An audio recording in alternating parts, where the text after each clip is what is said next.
Hello all. In this video, I'm going to talk about hypothesis and also ANOVA. ANOVA is nothing but analysis of variance. We'll understand what exactly hypothesis and types of hypothesis, how each hypothesis differ from one to other, and also how we are going to solve any kind of a problem statement with the help of a ANOVA. Hypothesis. What exactly is the hypothesis? Let's assume that India is playing against Australia, right? One day international match. And if I ask you that how much Virat Kohli is going to score against Australia in one day international, right?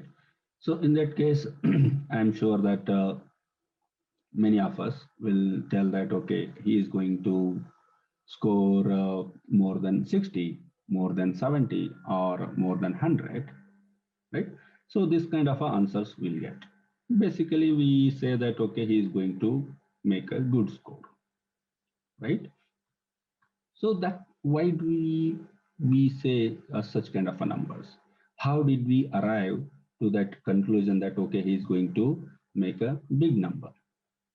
He's going to score more than 50 or a 60 or a 7. Why don't we say that he's going to get out within a 10, within a 20, or within a 30? We always try to give answer like more than 60 or 70 or 100, right? It is basically that we have seen how he performed in the previous matches.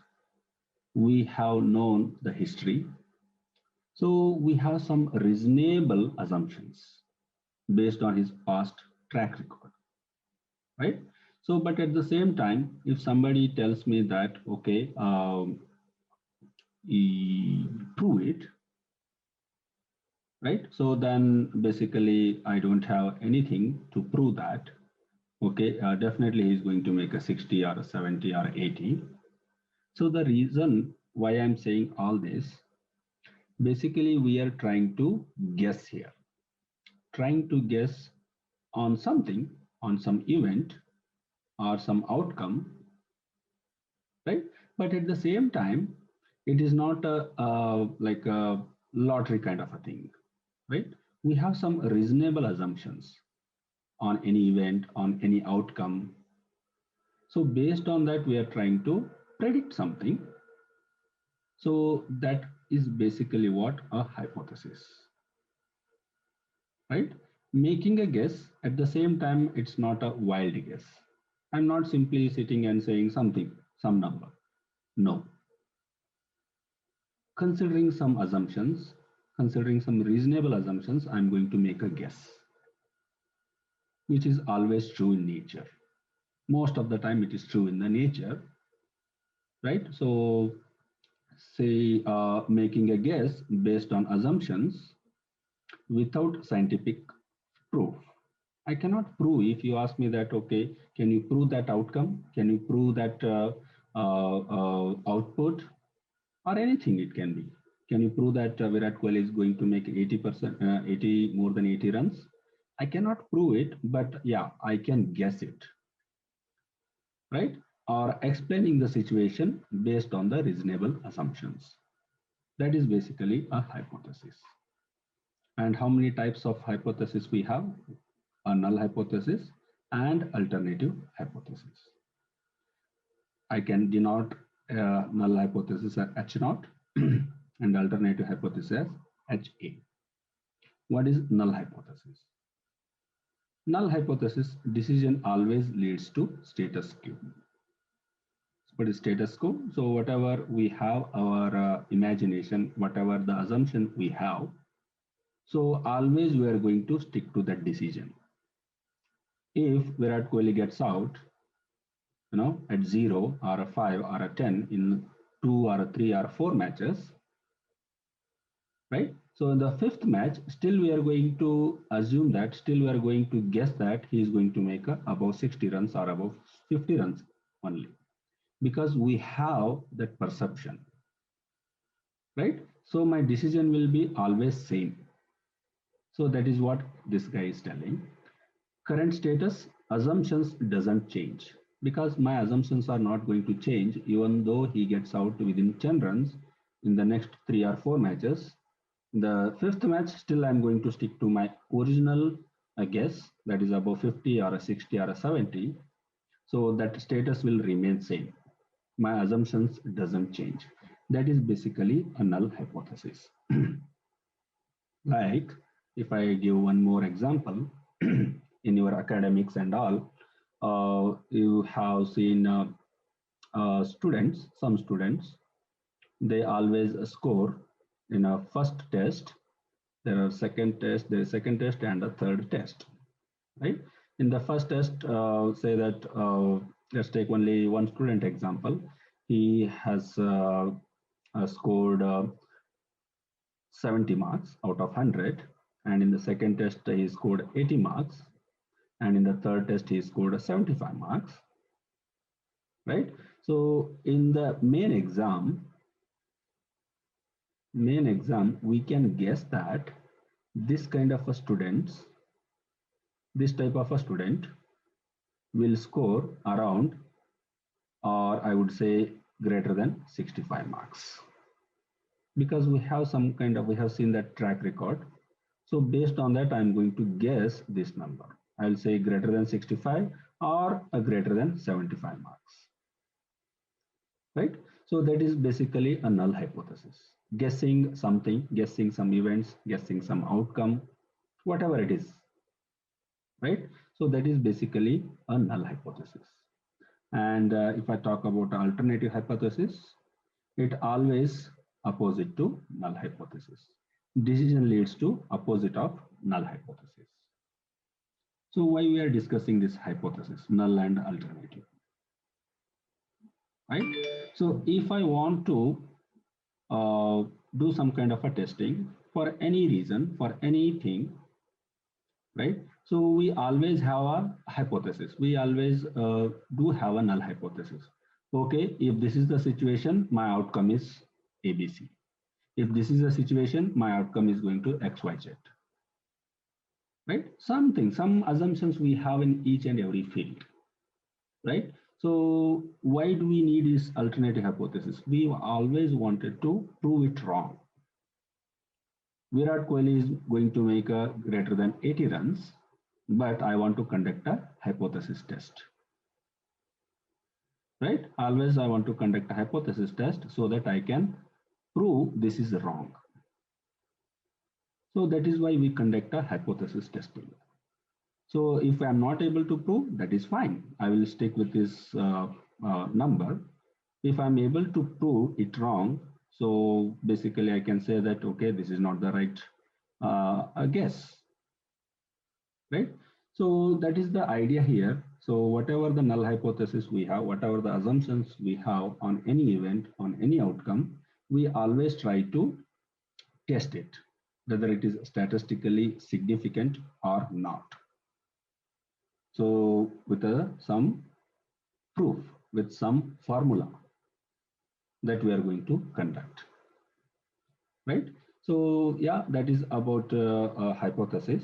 And what we will do, we will try to understand, we'll try to see some kind of example here, and we can interpret all this data in terms of null hypothesis and alternative hypothesis, when we can reject the null hypothesis, and things like that.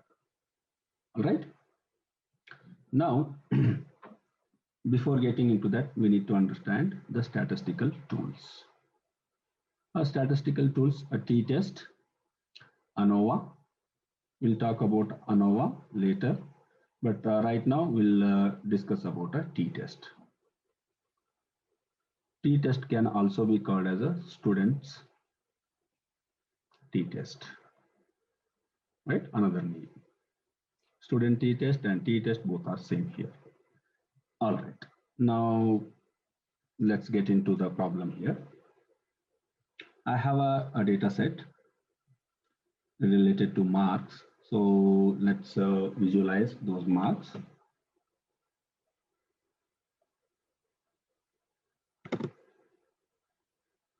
Yes, these are the marks, and basically this is a data set where I have some data like math 1 and math 2, right?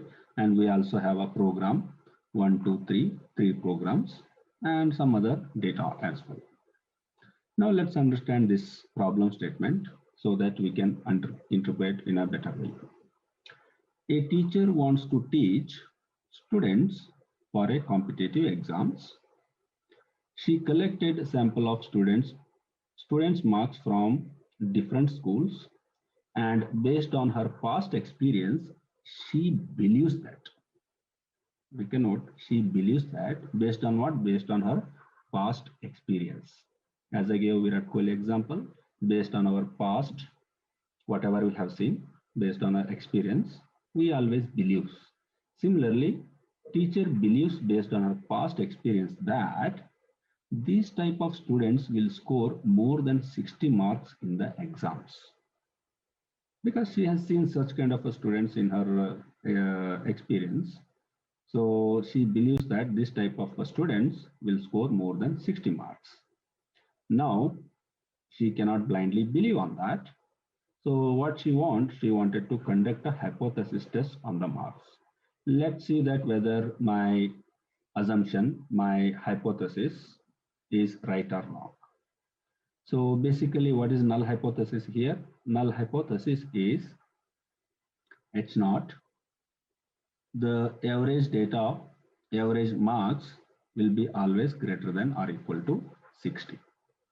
As you can see here, right? These type of students will score more than 60 marks. That is the null hypothesis she is making. Now she want to conduct a test. And what is the alternative hypothesis? Yes, it is opposite to null hypothesis, that is less than 60. Mu is basically average. All right. So let's conduct a test here. What I'm going to do for that, I am going to first get the mean of maths 1. Okay, mean of maths 1. So that is 52.645. I have taken this particular column math 1 and I figured out a mean data, and that is 52.645.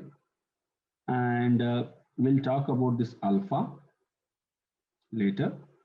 And x bar is what? 52.645. This is a x bar or a sample mean, right? So, and mu is what? Is 60 here. And what is this alpha? I will come back to this. All right, when we talk about a p-value. So yeah, mean data and of a particular sample, and this is the average of this marks, average marks. That is a null hypothesis data here. All right. Now in the t-test, we have two types here. One is one sample t-test, and one more is two sample t-test. Right? We'll talk about a two sample t-test. First, we'll implement one sample t-test.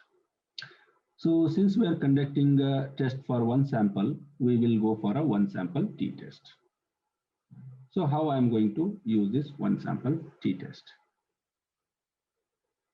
All right. So let's look into that. So for one sample t-test, what I'm going to do, I'm going to use this st. St is scipy.stats. I hope I have imported that. Otherwise, let me import it. Import scipy.stats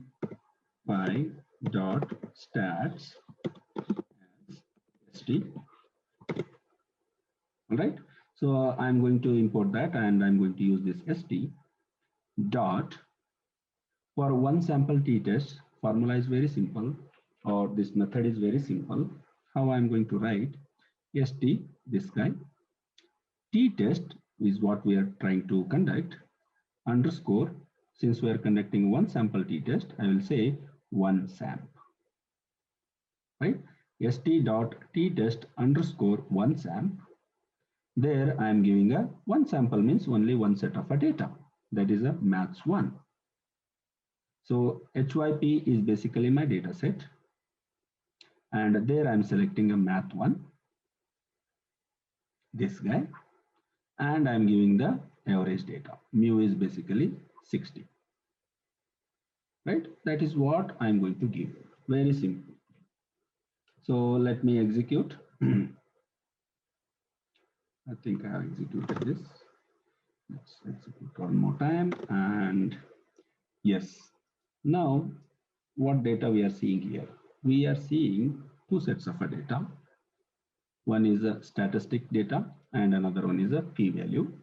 We are not interested in this guy. We are interested in p-value, right? So what is a p-value here? P-value says 1.33391 blah, blah, blah, and we have an exponential of minus 22. How do I write this? We can write, if it is a negative, we can write dot 0.00000 up to 21 times. If it is a 22, 21 times, then we'll continue with this number 13339, whatever it is. That is how I will be able to write this p-value, right? You can also separate that p-value and the statistics just like this. As you can see, I will, since we know that it is going to generate two sets of a data, statistic and a p-value. So I'm going to write separately S comma P, and I use the same formula here. And I mention the math one sample, and my average or the mean data. I execute and I get a S and P, the same data over here. All right. So fine. Now let's not worry about this. Now I got a p-value. So what exactly is this p-value, right? What exactly is that p-value? P-value determines whether we should reject the null hypothesis or we are failed to reject the null hypothesis, right? So null hypothesis is basically the average score of the students greater than or equal to 60 marks. That is how they are going to score. That is the assumption what teacher has. So that we are going to call it as a null hypothesis, and we are trying to prove it. A teacher is trying to prove it, whether this is right or wrong. So for that, she conducted a t-test, one sample t-test. She has taken only maths, one score, only one sample. So for that, we got the p-value, something like this, which is 0.0000001333. So this p-value tells that whether we should reject null hypothesis or we fail to reject, and when we can say we can reject the null hypothesis. When we can say that, okay, this assumption, whatever you have, that is wrong. So that one we are going to compare with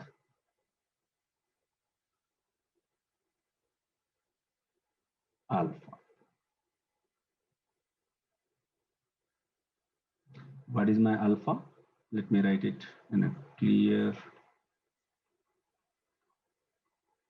Okay.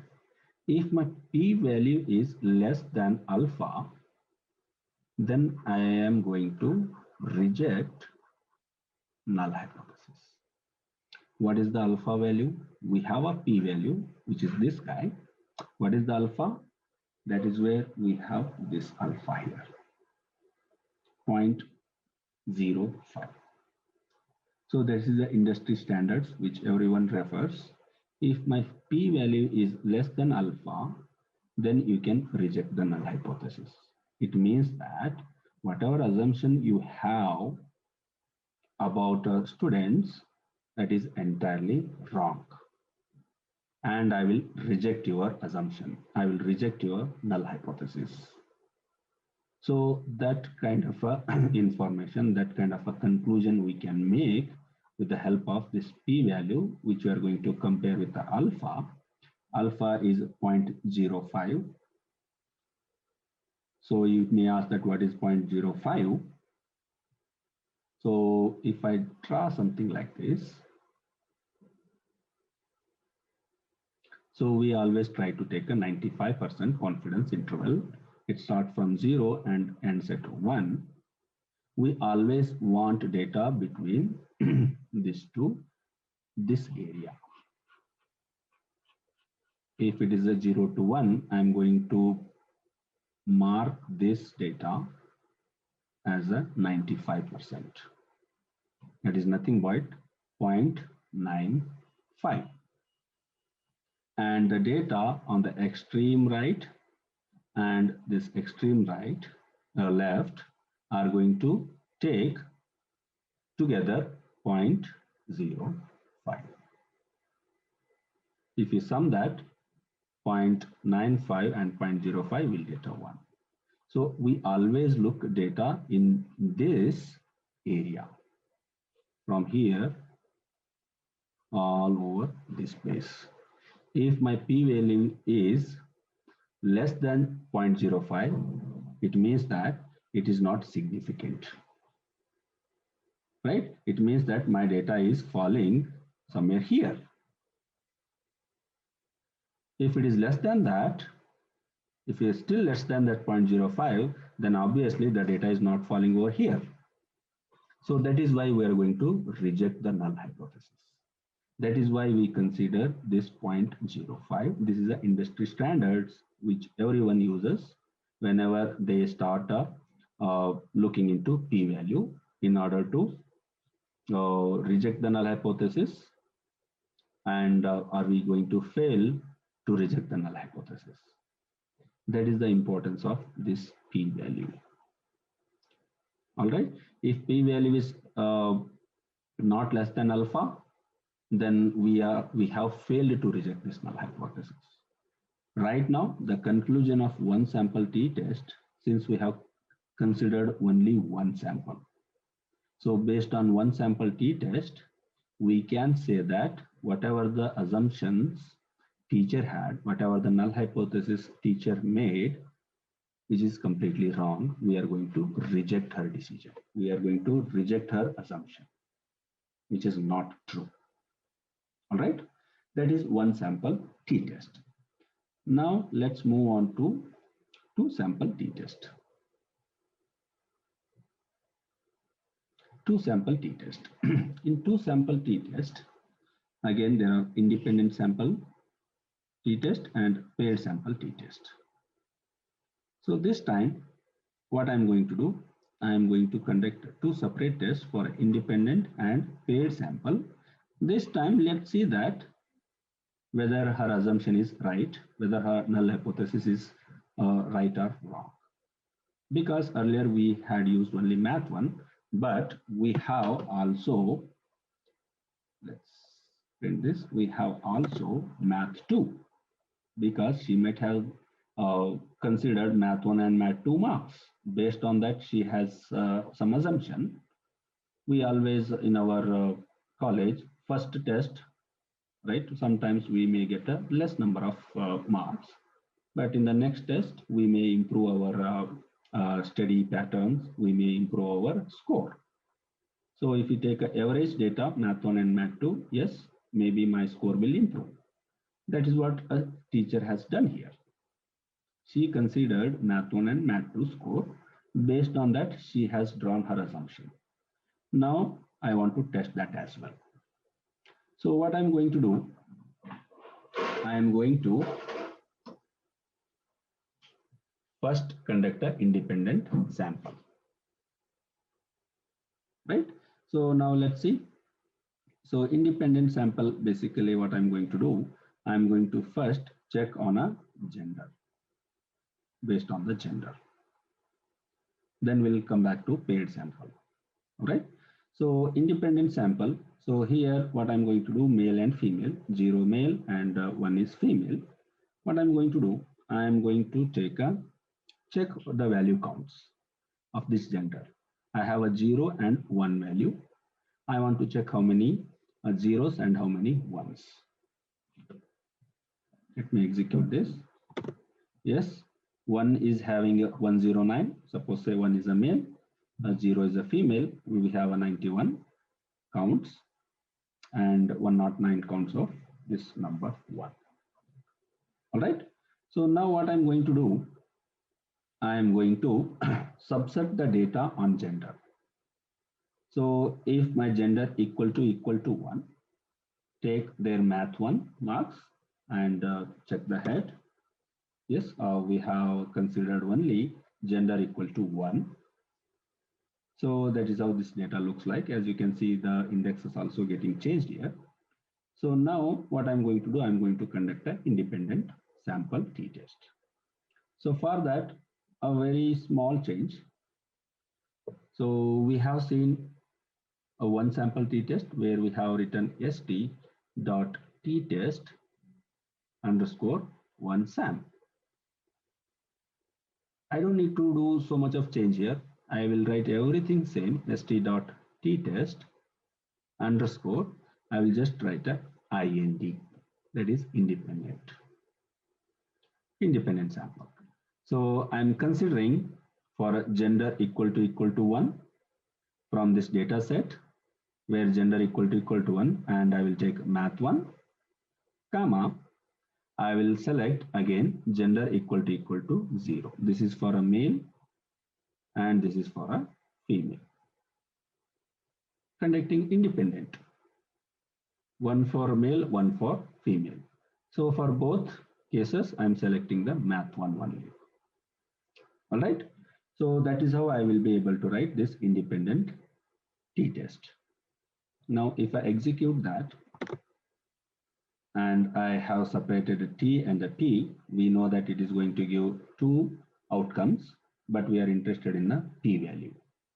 So if I execute, my p-value is giving me 0.68. If I check that p-value less than alpha, so my alpha is 0.05 and my p-value is 0.68. Is it less than 0.05? No. If it is not less than 0.05, I cannot reject it. So what will happen? What just happened? We failed to reject null hypothesis. You see that how things are changing? When I conduct an independent sample t-test, my p-value is getting higher. Where I used only one sample t-test, my p-value is very less. There we were able to reject the null hypothesis, but here we have failed to reject the null hypothesis. Failed to reject null hypothesis, it means whatever teacher assumed, that is right. We failed to prove. We failed to prove the null hypothesis.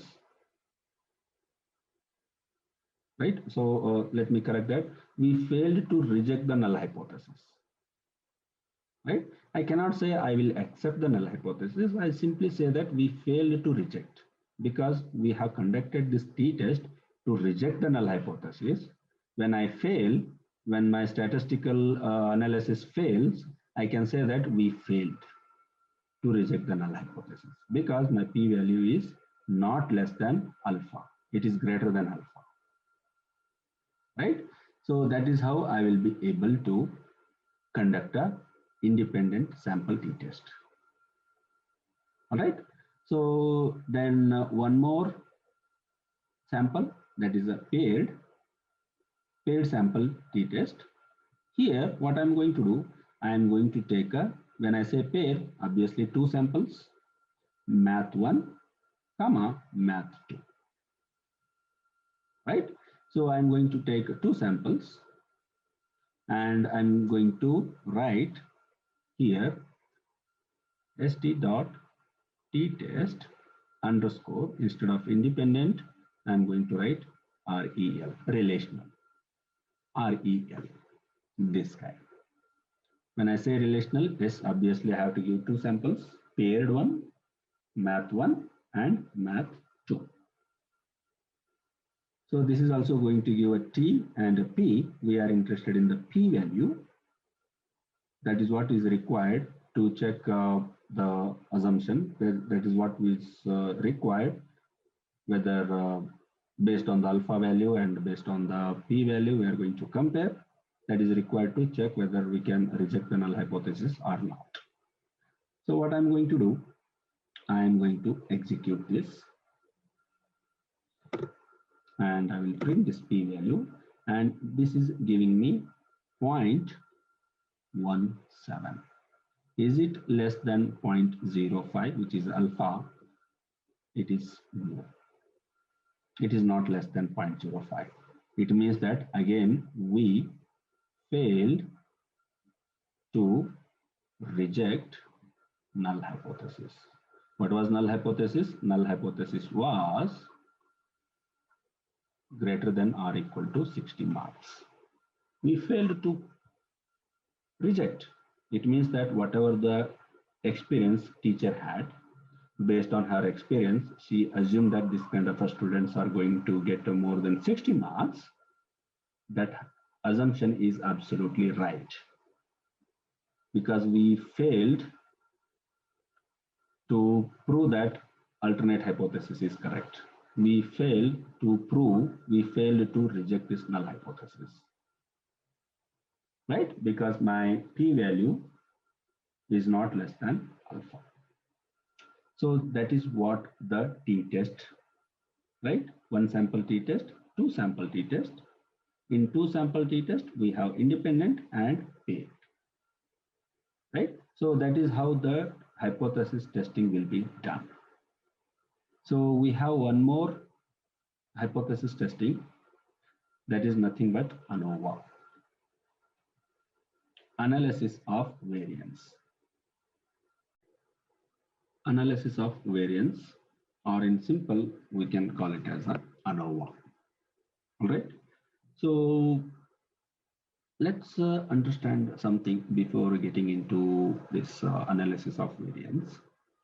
In the earlier videos, we have understood what is population and sample, right? So when we are not able to describe this entire population, what we used to do, we used to take some sample and we are going to do some kind of analysis on this sample. Then we used to infer the results of this sample to the entire population.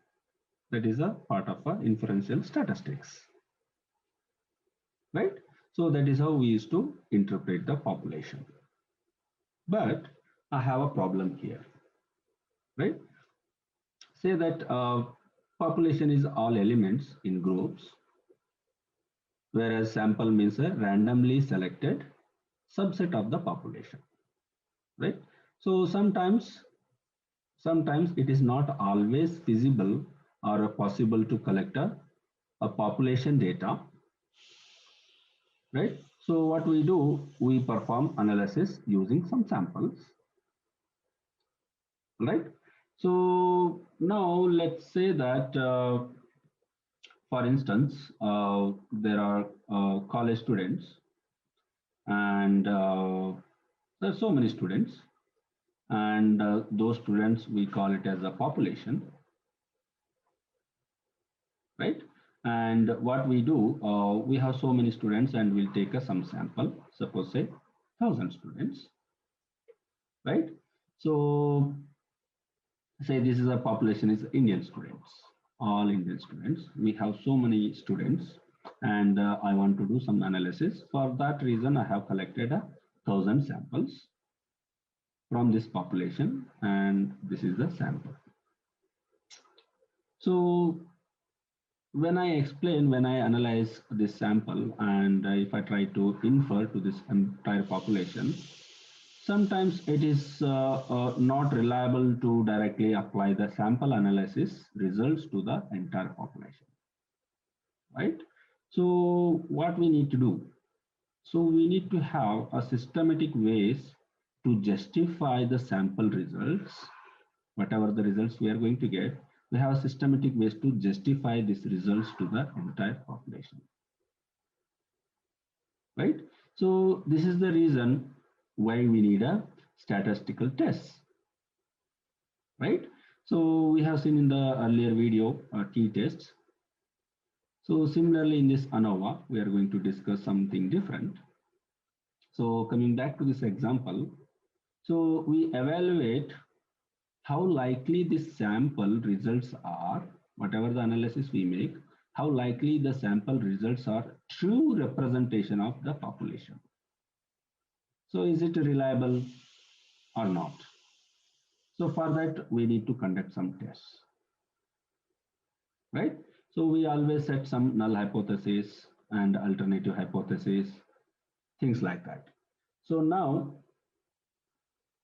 when there are two groups, right? When there are two groups in the t-test, we have seen math 1 and math 2, right? When there are two groups, yes, we always prefer to use a t-test, right? But when we have more than two groups, greater than two groups, then t-test will not be feasible.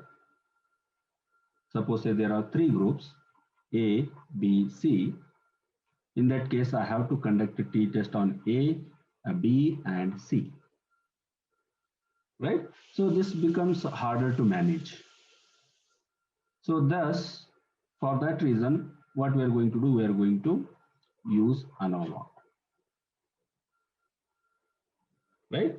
So that's where ANOVA will comes into a picture. What this ANOVA does, let me take this guy out. What is this ANOVA first of all? ANOVA is used to compare differences of means among more than two groups. Suppose I have A, B, C. It will compare the differences among these three groups. It does this by looking at a variation in the data. So I have a data here, I have a data here, I have a data here. By looking at the variation in the data, where that variation is found, that's why we call it as an analysis of variance. So specifically talking, so ANOVA compares the amount of variation between groups, amount of variation between groups A to B, A to C, and B to C between the groups. One group, two group, three groups, right? The variation between the groups with the amount of variation within the groups. When I say within the groups, this is the within the groups, within the groups, within the groups. Between the group means A versus B, A versus C, B versus C, right? So we take all those data, then we'll find the F value. Sample means of between groups divided by sample means of within groups, within groups, within A, within B, within C, right? So then we'll get a F value. What is this F value? So F is a ratio. It's a ratio, is a measure of the comparison between variation between groups and variation within groups, as you can see here. All right. So what happens there? If F is higher, if F ratio is higher, then it indicates that variation between groups is larger than the individual variation of groups, right? In such cases, it is more likely that the mean of groups are different, right? Mean of groups are different. So group of mean of A, mu of A, mu of B, mu of C are different, right? In case F value is less or a low values, right? So in that case, the individual variation of groups are larger than the variation between groups, right? So with that, we can conclude that the elements in a group are highly different rather than the entire group. All right. So that is basically what we can interpret with the help of F value. and we'll see with some example and understand. All right. So let's take one example here. Example. Let me remove this. Just interpret. We are not going to execute this example, but we can interpret this. So we are trying to predict the product sales based on the promotion, where low, middle, and high value promotions are categorical in nature. Like low is a radio newspaper, middle is basically billboards, public places, high level TV ads. So it means that if I want to promote my product, I can advertise in a radio and a newspaper where I need a very less amount, less amount to promote, because in radio I don't need to show anything. It's just I just need to speak. Okay, this is the brand XYZ. It is very good. You can take it. I can just give one ad in the newspaper, just print out, send it to newspaper agency, then they will just print it. So there we don't need a much of a amount, much of a money to promote my product. So we can categorize it as a low medium, or I would say low investment. So in the middle, so billboards in public places, I have to put the hoardings in the signal, or maybe in the airport, or maybe somewhere where there is a traffic. We will set a big board, right? So where I will just mention my product, something, some product. Maybe if it's a car, this, right? I will just need to publish this car. So it takes some extra amount. So, but higher than this, radio and newspaper, I'm going to categorize it as a medium investment. And a high level is basically TV ads, where I need to hire a celebrity, I need to select the location, I need to pay money to the cameraman, and some script also we need, and we need to pay money to the celebrities, and on top of that I have to pay to the TV channels, where we have to pay on for each and every second, right? If it is a 10 seconds of ad, we have to pay some lakhs. If it is greater than 10 lakh, 10 seconds, again our investment is going to increase. So there you have to pay so much of amount to different people. So then I'm going to set this as a high level investment.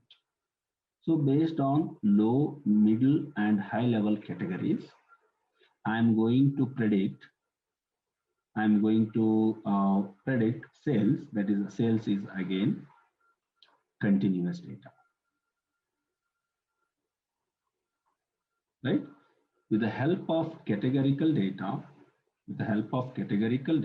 I'm going to predict the continuous data. So there we can use the ANOVA. Just an example, right? So now what we will do, we will use one example and see how ANOVA works. All right, let's get back to action. All right, so let me execute this so that we can interpret in a better way.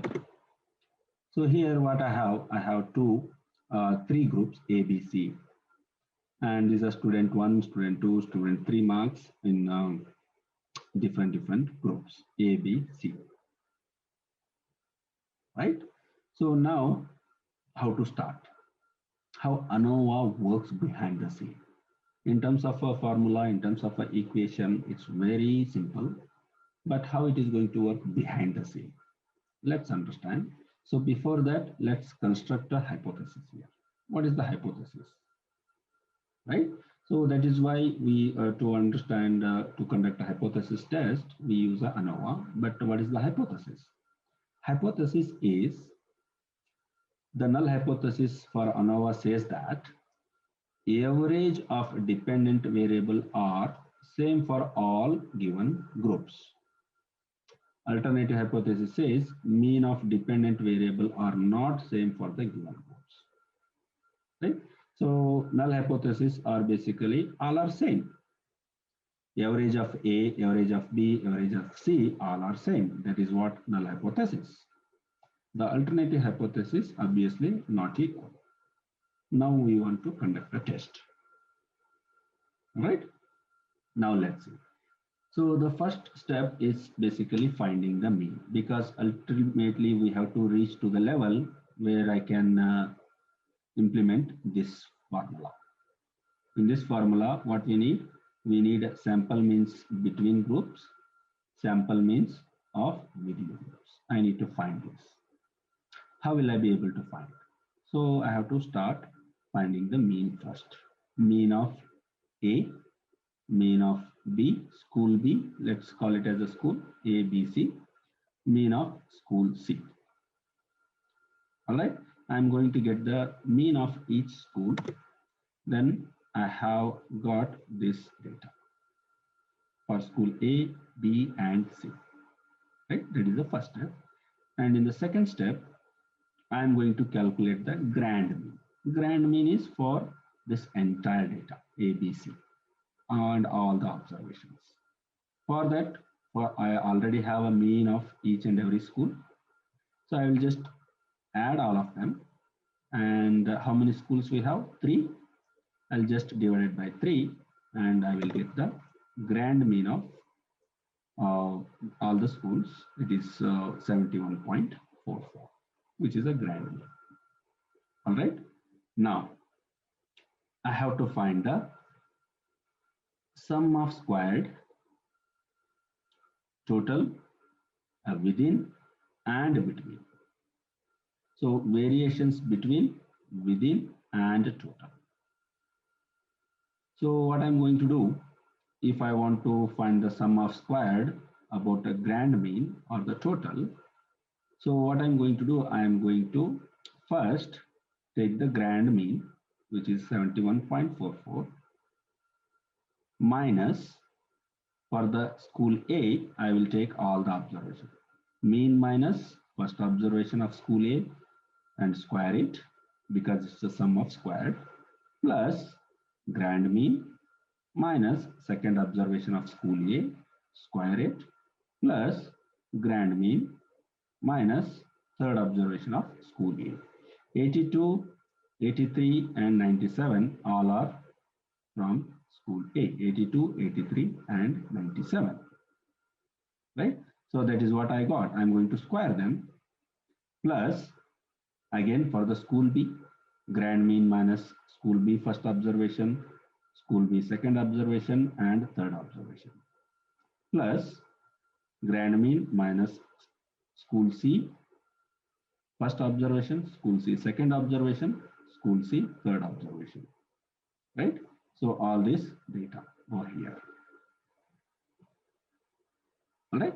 So once I do that, I will be able to get a 2630.2.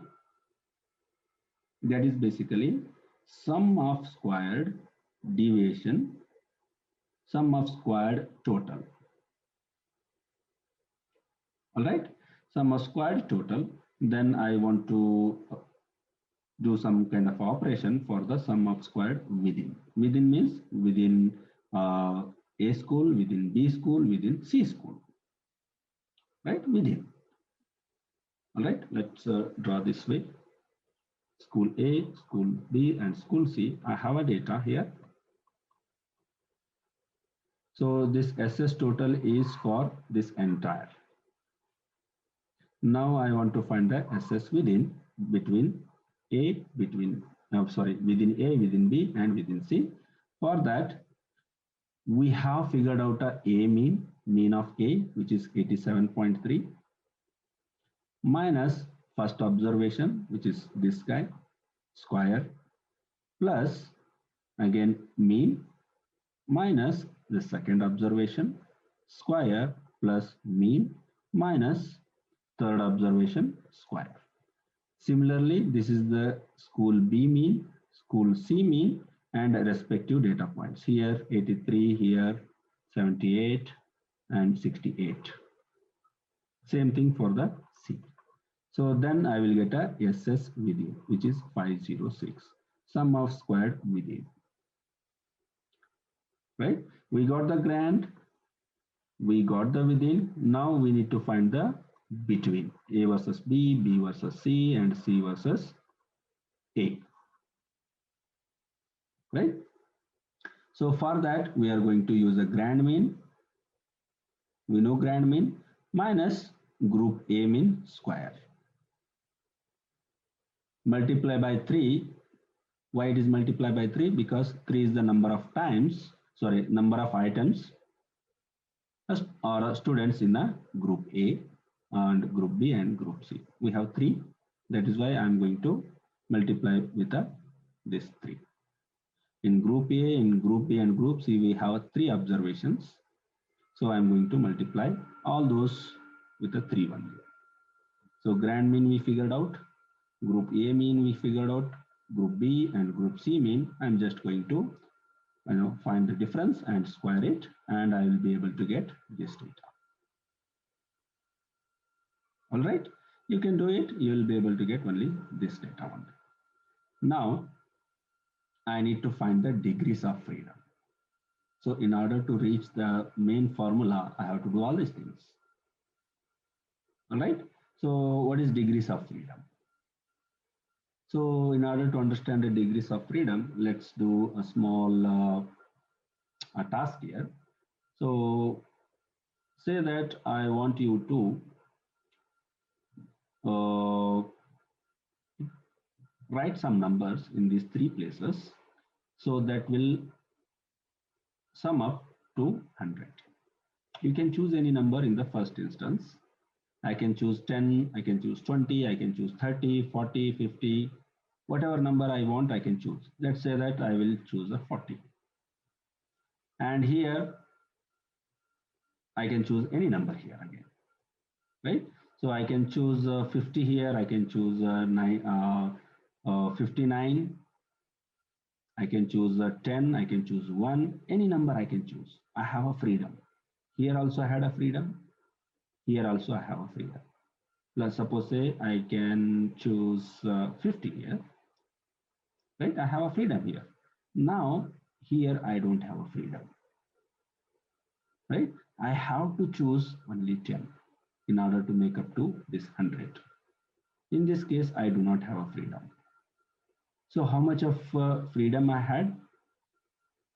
So suppose say three numbers we were asked to give, and minus for 1 I did not have a freedom, so that is -1.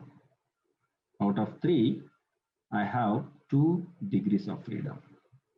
I had freedom for this guy and this guy, but not this guy. This is basically degrees of freedom. 2 is the degrees of freedom if I have 3 observations, right?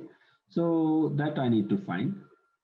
So first I'm finding the degrees of freedom for the total. So how many observations I had? Total 9 observations, 9 elements. Out of that, I'm deducting -1. So my degrees of freedom for a total is 8. And between means A, B, and C, how many groups? 3 and -1. And I have degrees of freedom 2. And within, so within basically how many observations?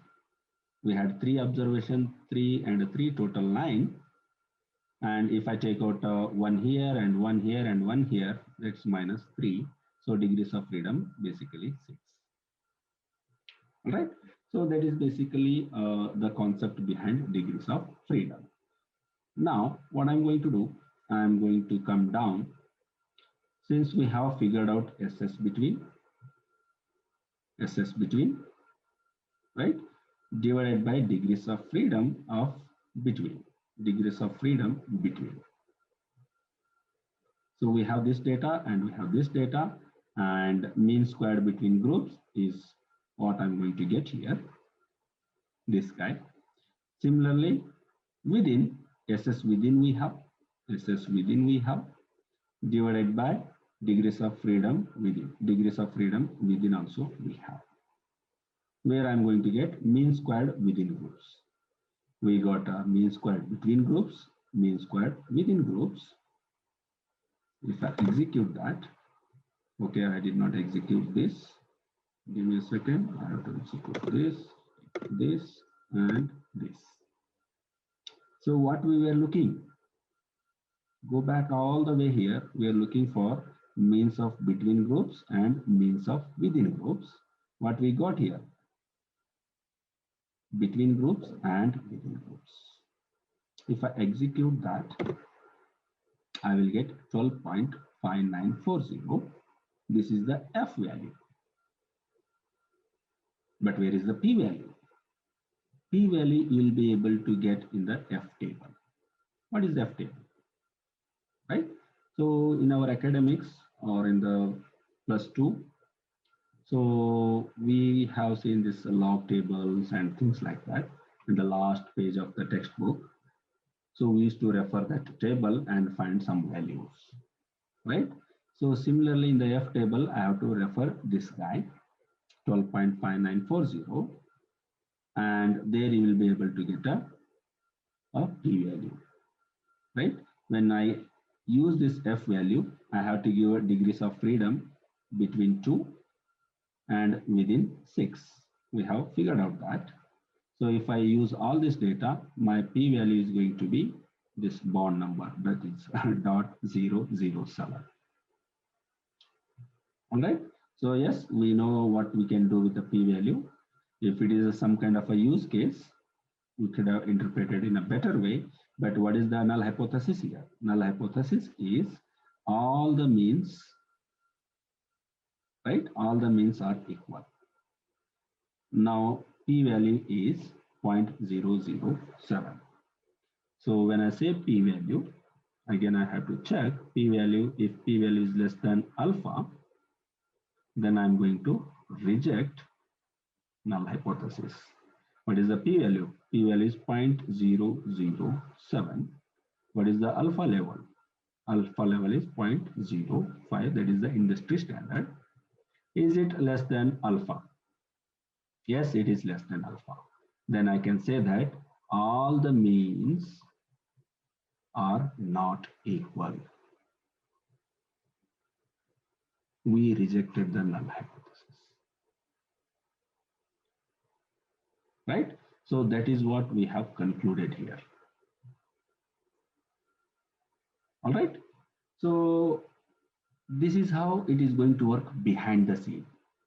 Now, how do I implement in the statistics? Let's see that as well.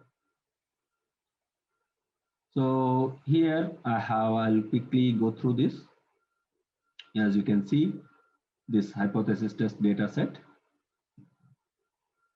math 1, math 2, and we have a program here, 1, 2, 3 programs.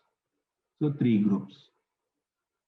So what I'm going to do, I'm going to re-execute, and here I have used stat models.formula.api, which I'm going to import.